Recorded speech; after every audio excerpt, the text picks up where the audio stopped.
Este parapeito não é sobre o rio Mondego, mas sobre o rio Águeda. Eu não tenho dúvida que foi o rio que deu o nome à terra.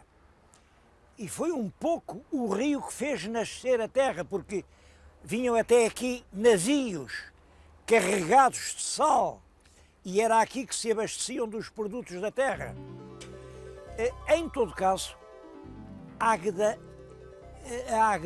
que hoje existe é uma terra muito moderna.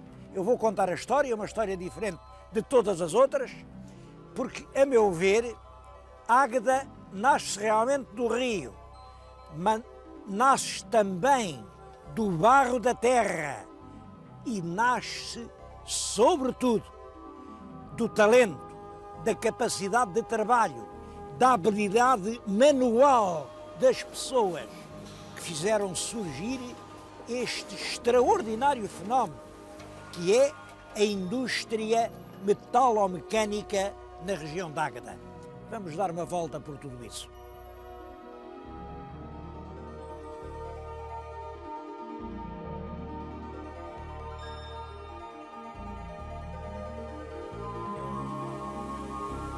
Os senhores telespectadores sabem qual é o objetivo deste programa.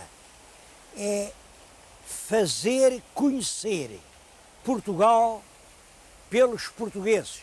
É claro, isso leva-nos a lugares muito antigos, já todos a esbarrondar-se, e leva-nos a lugares novos, jovens, como este em que agora estou, que é o Centro Cívico da jovem cidade de Águeda. É uma terra nova por muitas razões. Como cidade, só é cidade desde 1985, portanto, uma cidade com pouco mais de uma dúzia de anos. Como vila, mesmo como vila, é uma vila moderna, uma vila da Dona Maria, uma vila de 1834. E hoje é uma terra mal lembrada. Eu recordo-me perfeitamente, a minha profissão de advogado trazia-me muitas vezes ao Porto. Bom, e eu passava sempre por Águeda. Quando chegava aqui a Águeda, lembro-me, subia-se assim uma subidinha, atravessava-se uma ponte sobre um rio muito bonito, depois havia uma praça com vários cafés. Eu entrava ali num café, era o café moderno, geralmente entrava, bebia qualquer coisa, enchia os pulmões de ar e dizia: bendito seja Deus que aqui já estou no norte. Agora, não sei porquê, mas diz há muitos anos, há mais de 12 anos, que eu venho ao Porto e não passo por Águeda. Que raio é que aconteceu? Foi Águeda que deixou de existir? Não. Águeda está aqui e continua a crescer. O que fizeram foi a autoestrada. As autoestradas, como sabem, são muito boas, a gente vai muito mais depressa, só que não passa por terra nenhuma. E foi por isso que eu já tinha saudades de Águeda. E vim hoje aqui à jovem cidade para lhes falar de Águeda, uma cidade onde o que é verdadeiramente importante não é o passado, é o presente. E oxalá que seja o futuro.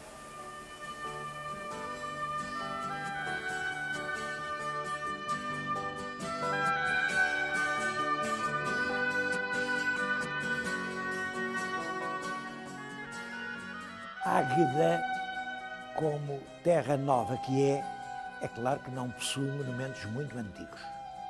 Mas na região não faltam coisas notáveis. O mais antigo monumento histórico, que aliás está classificado como monumento nacional, é a igreja da Trofa do Voga. Estou-lhes a falar precisamente na igreja da Trofa. Tem aqui altares de talha barroca, preciosos, são do melhor que existe em Portugal. Olhem para aquele pormenor, aquilo é realmente maravilhoso. Mas o que faz a celebridade da Igreja da Trofa é este panteão, chama-lhe o Panteão dos Lemos. O Panteão dos Lemos é aqui na Capela Mor, um fidalgo, Duarte Lemos, mandou fazer uma sepultura para ele, vemos-lo aqui, está de joelhos, está a orar, é uma belíssima escultura sepulcral, está armado aqui de guerreiro. E à volta, a toda a volta, estão arcos com os restos do pai, da mãe, de um avô. É realmente, como dizem, o Panteão dos Lemos. Este Lemos era um homem notável, era muito arrogante, era considerado o homem mais soberbo e arrogante do seu tempo.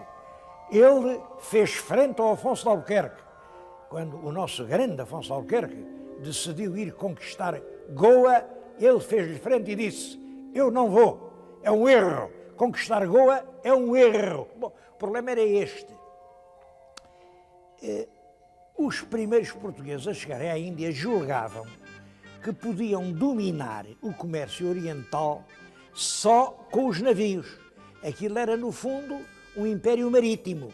Nós andávamos nos navios por aqueles portos e controlávamos o movimento comercial. Quando chegou o Afonso de Albuquerque entendeu que não, que isso não era bastante. Tínhamos que ter em terra fortalezas onde nos apoiássemos. E era com guarnições em terra, com canhões, com torres, com fortalezas, que a gente ia dominar a Ásia. Era um projeto ambicioso, grandioso, sem dúvida, mas não faltava razão aos que, como este homem, diziam: como é que um país tão pequeno vai ter forças para dominar um continente tão grande? De qualquer maneira, ele esteve lá, revoltou-se, veio-se embora e veio para aqui. Ele deve ter ganho muito dinheiro, porque ganhou dinheiro para fazer esta bela capela. Os Lemos depois deixaram muito solto na história. Olhem, o neto dele fez face ao Filipe de Espanha, e quando Portugal cai sob o domínio da monarquia espanhola, ele foi até ao fim pelo pretendente português, Dom António, prior do Crato, e por isso o governador espanhol, que era o cardeal Alberto, mandou-o meter na cadeia e condenou-o à morte, condenou-o a morrer degolado. Bom, estavam já a preparar a execução quando uma santa que havia naquela altura, era a Soror Maria da Visitação, a famosa Santa da Anunciada. Era uma santa, era tão santinha, imaginem, todas as sextas-feiras, as mãos, os pés e o lado sangravam como as próprias chagas de Cristo. Todo o país andava fascinado por aquela traumatizada, a Santa da Anunciada. E a Santa mandou pedir ao cardeal Alberto: cardeal, poupe lá a vida deste fidalgo. E o cardeal, perante o pedido de uma santa, claro, perdoou. O homem foi degradado, mas depois voltou à pátria. Salvou a vidinha, que era o mais importante. Quanto à santa, havia lá no convento, isto passa-se na Anunciada, ali no centro de Lisboa, pé da avenida, havia lá uma senhora que, por acaso, era filha da Violante de Andrade, quem já lhes tenho falado. Uma filha da Violante, que era pintora, também sabia o que era pintar, e porque as freirinhas todas iam beijar a chaga da santa. E aquela, quando beijava a chaga da santa, dizia que aquele sangue lhe cheirava muito a óleo de linhaça. Bom, e olhem, meteram pedidos, lá conseguiram que o bispo de Lisboa mandasse fazer um exame. O exame era, com um esfregão com potaça, lavar a mão. É claro, desapareceu a chaga, ela tinha as mãos tão sãs como eu tenho as minhas, graças a Deus. Era uma impostora. Bom, mas olhem, lá que fez o milagre de salvar a vida ao Lemos, isso fez. E que o Lemos era um homem valentão, também era. Passados uns anos, o Lemos ia na ponte de Coimbra, a cavalo, quando houve do lado de lá uma rastolhada, muita gente. Quem era? Era o Filipe, que vinha lá, o rei, vinha a passar a ponte. Agora vejam, então o nosso fidalgo, o que é que faz?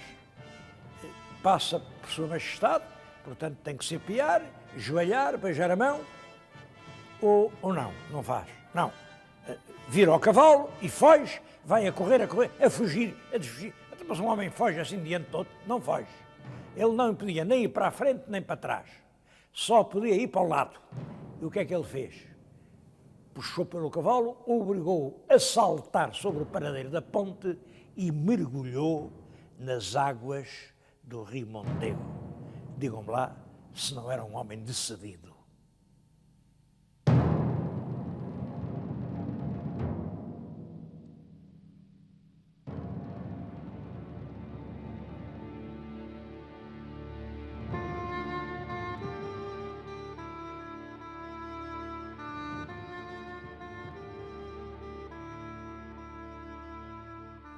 Eu estou a falar-lhes aqui junto da pedra com o antigo brasão de Águeda.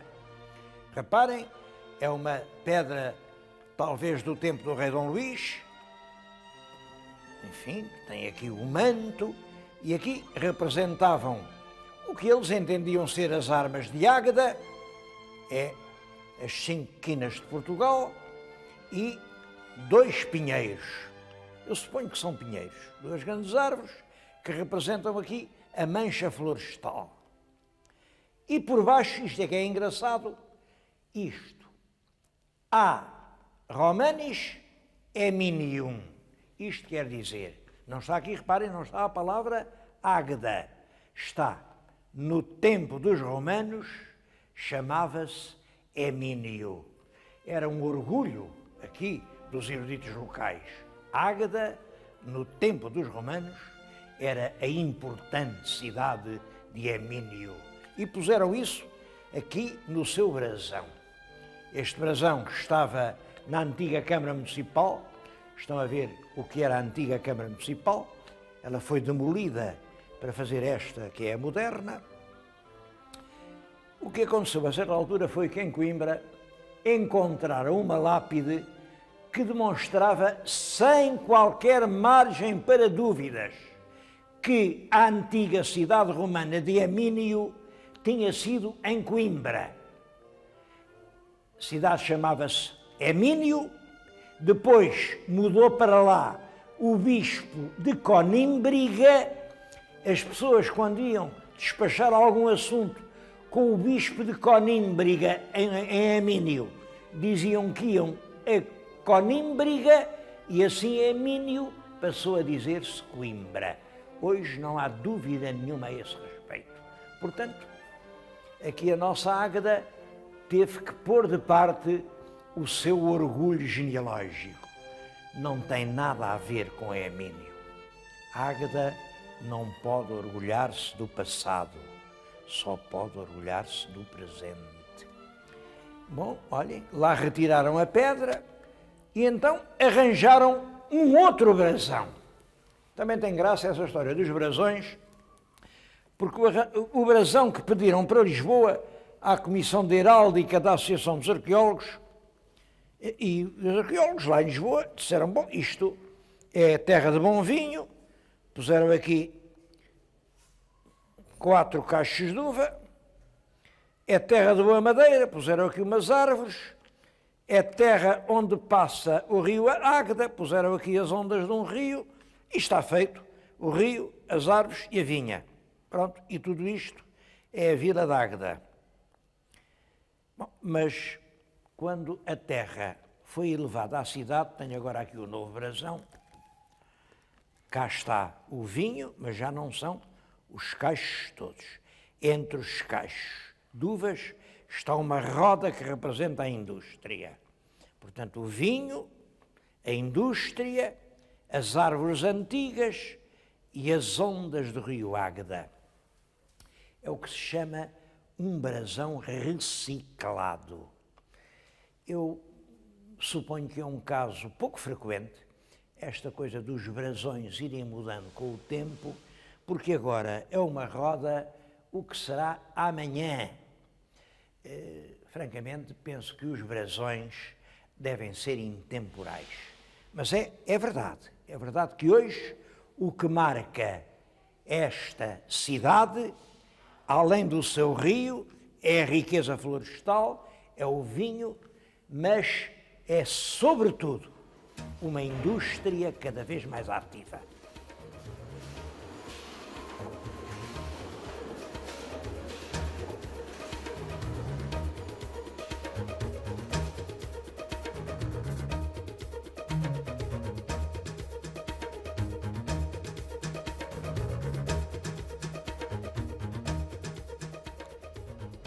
E como foi possível que em pouco mais de um século nascesse assim uma cidade com esta envergadura? Bom, é claro, há muitas hipóteses, eu vou dizer a minha.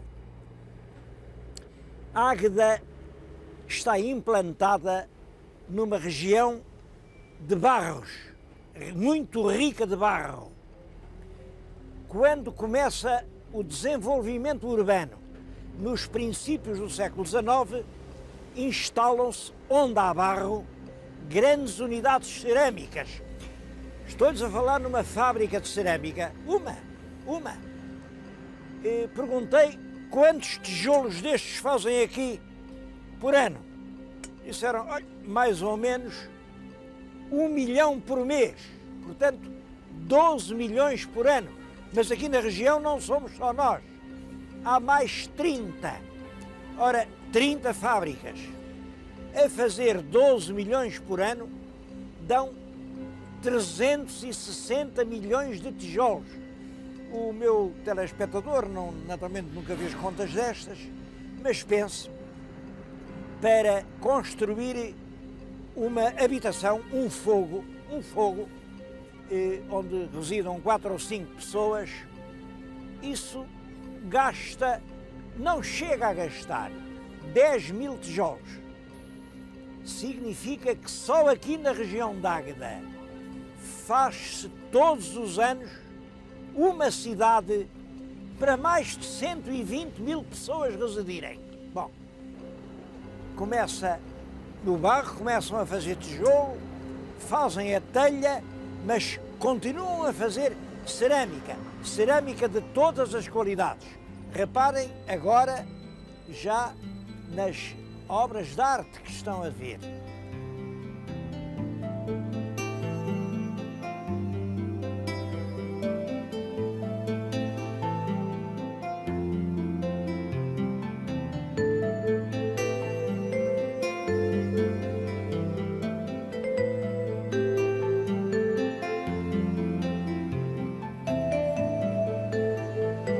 A origem destas grandes fábricas cerâmicas foram pequenas olarias, onde se fazia a louça de barro, peças humildes. Do mesmo modo, enquanto havia as olarias, também havia pequenas oficinas de ferreiro, forjas, onde eles faziam as enxadas, os sachos, os pregos para os barcos. Ainda hoje há algumas. Bom, e esses pequenos ferreiros desenvolveram-se e hoje são uma indústria metalomecânica extremamente importante.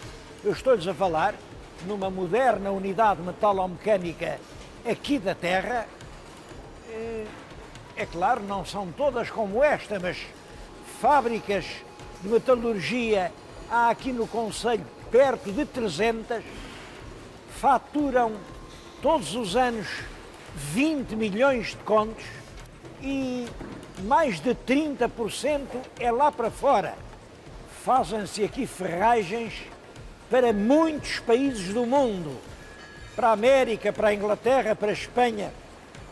Tenho aqui uma peça que acho bonita. Isto é um batente de porta.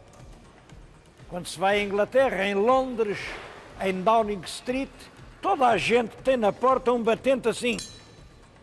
O que poucos sabem é que foram feitos em Águeda.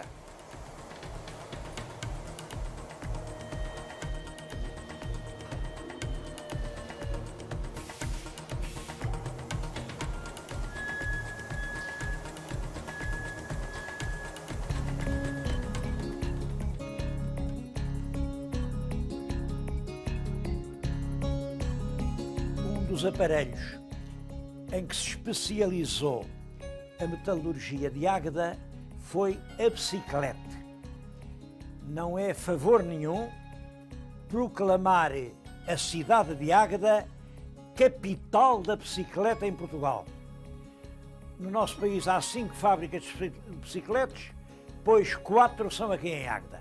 Eu estou a falar-lhes numa delas, uma fábrica que fabrica bicicletas realmente excelentes, isto são, enfim, é o mais aperfeiçoado que há. Aqui são cerca de 200.000 bicicletas por ano que se fabricam aqui na área, no concelho, 200.000. Elas são exportadas para a Espanha, para a França, para os países do norte da Europa, é claro que também se vendem em Portugal, mas aqui o portuguesinho prefere o automóvel.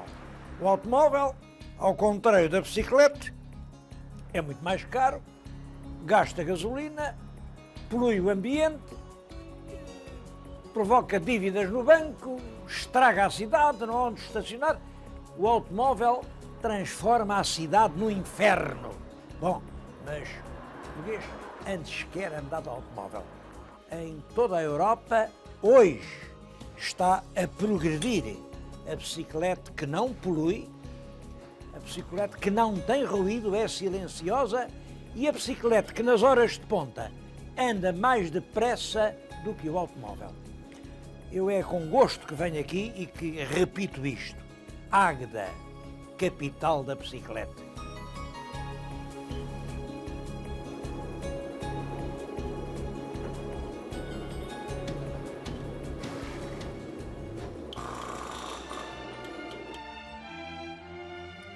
Aqui esta região do Baixo Voga foi sempre um local de passagem entre o norte e o sul. E como era lugar de passagem, era um lugar de hospitalidade, um lugar de albergaria, um lugar de dar de comer a quem passa. E acho que é daí que vem a tradição de uma excelente comida que aqui se serve. É famoso o leitão aqui de Águeda. Até há partidos, há quem ache lá de baixo o da Mialhada que é melhor, há quem pense que aqui o de Águeda é mais saboroso. Eu não tomo partido, conheço os dois, mas o meu prezado telespectador venha aqui, prove um e prove outro e depois julgue por si. Só as decisões que nós tomamos de acordo com a nossa própria cabeça têm valor. Venha cá, prove o leitão e julgue por si.